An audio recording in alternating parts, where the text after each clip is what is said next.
So I'm going to attempt to show you, even though I don't recommend doing this because you're really going to scratch up your springs, I'm going to attempt to show you how to use this type of spring compressor. Now I'm doing this on these because these are already, they've gotten rusty. They were used when I put them on. So I'm going to take these off, re-powder coat them. But you've got these are SPC arms.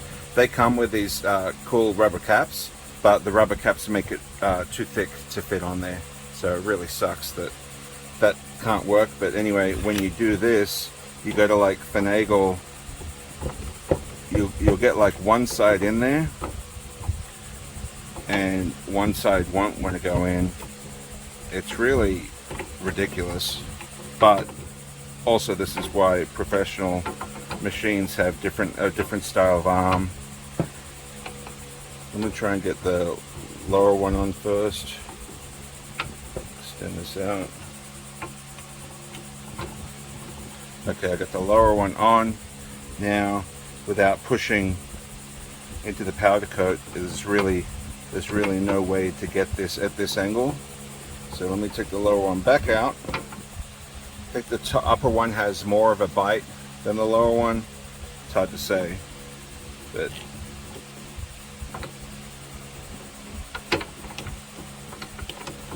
these are not rental.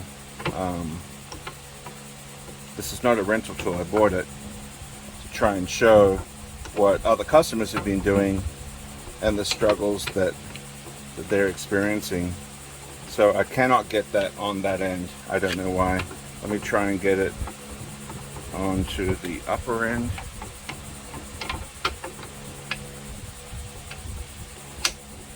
I got the other side on somehow without pushing.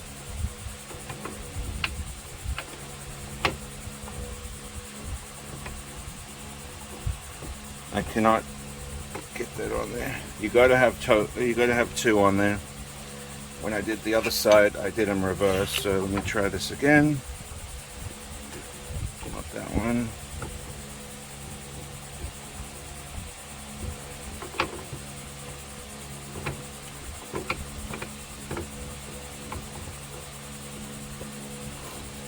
I don't know if you can see that spring's actually moving.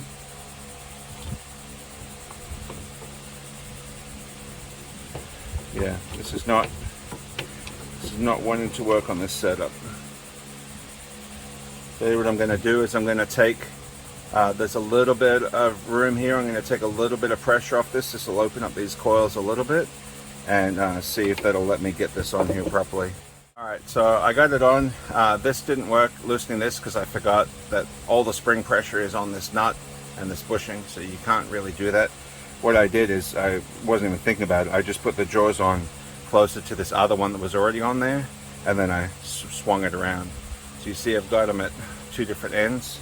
Now I'm going to tighten these down, clamp these, tighten this one, tighten this one, tighten this one, tighten this one, until it brings the spring pressure off the top mount up here.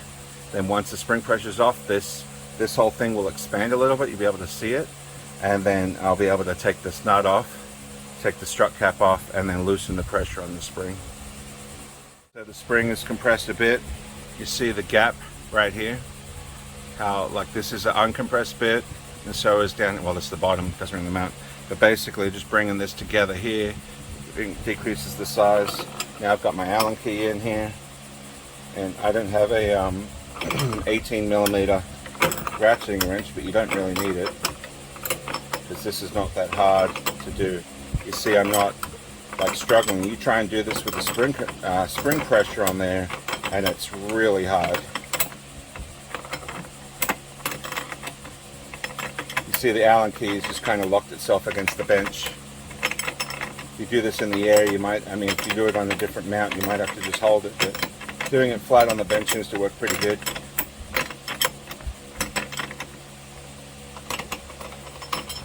Almost there. You see how loose this is now?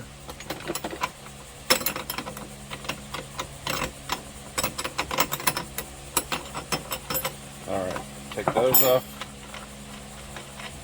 The nut, top washer, top bushing, this is kind of tricky to get the mount off. I'm going to pull the strut out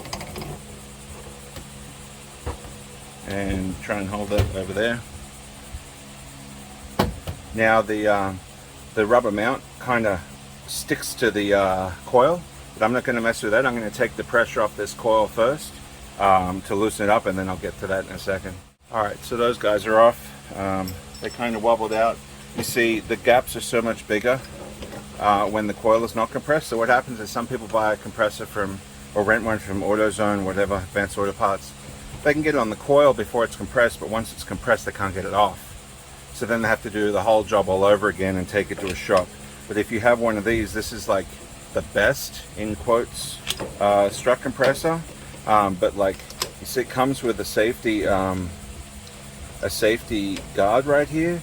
But with these, there's just not enough room. With a coil compressor, a coil for a car, it would be completely different. So anyway, just car coils have a lot more room. So you see, this is like really stuck in there. So I'm just going to grab a hammer or something and knock that off. And then I'll be doing the reverse with the new coil. Alright, I got the top mount off. I just used a screwdriver up by the top edge of the coil spring. You see how it sets down inside here? This is what talk about when suspension settles. You've got this, I always tell people it's about 1/2 inch thick. Let me see just how thick it is. 1 centimeter, a little over 1 centimeter.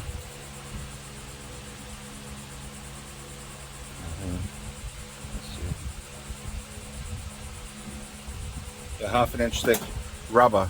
You got this rubber brand new. Let's say this was brand new. You put a brand new coil spring on there that hasn't settled. The rubber, this is going to settle into here. So over time, that's why we always say it's going to take some time for suspension to settle in, because all the rubbers have to get seated. So if this compresses half the thickness there and it stays thicker there, this is going to drop about 1/4 inch of lift height once it's settled. So when you measure it brand new, then a week later you're like, hey, why did I lose height? No, you didn't. You just measured it too early. So anyway, get onto the new spring now. I just wanted to show the upper strut mount. The other side, I must have had 2 different brands of strut mounts on here without realizing it. But this is a fairly large hole, and this is a locating washer with the lip and a locating bushing. So this was actually glued. I just unstuck it because this is quite compressed. That's the thickness of the new one. See how much they compress over time? This won't affect lift height, but you know, the rubber is going to get old over time. This really doesn't need to be replaced. So anyway, when I go to put this in, I'm going to put this new bushing onto the strut mount, underneath the strut mount I should say. So it'll be locating bushing with the lip, locating washer up inside once it's on the strut mount, and those will actually fit and fill this gap here. Keep the stud of the strut from rubbing into the strut mount, and then just the top bushing and washer. Well, there it is. It's all back assembled and lined up. Took forever to get the compressors in and out. Scratched up the coils here and there. I got some touch-up paint for those that I'll put on once it's on the vehicle. And yeah, if I get this in, and because this has a fully rotatable coil seat, if I get this in and it's not lined up, I can easily put a large screwdriver or a 3/8 socket, 3/8 end. So something like this. Get that into the bushing end. So once I get this top strut mount in position, if the lower bushing isn't lining up perfectly with the hole, you just put this bit in there, rotate a little bit, and the strut body will rotate to get that lined up.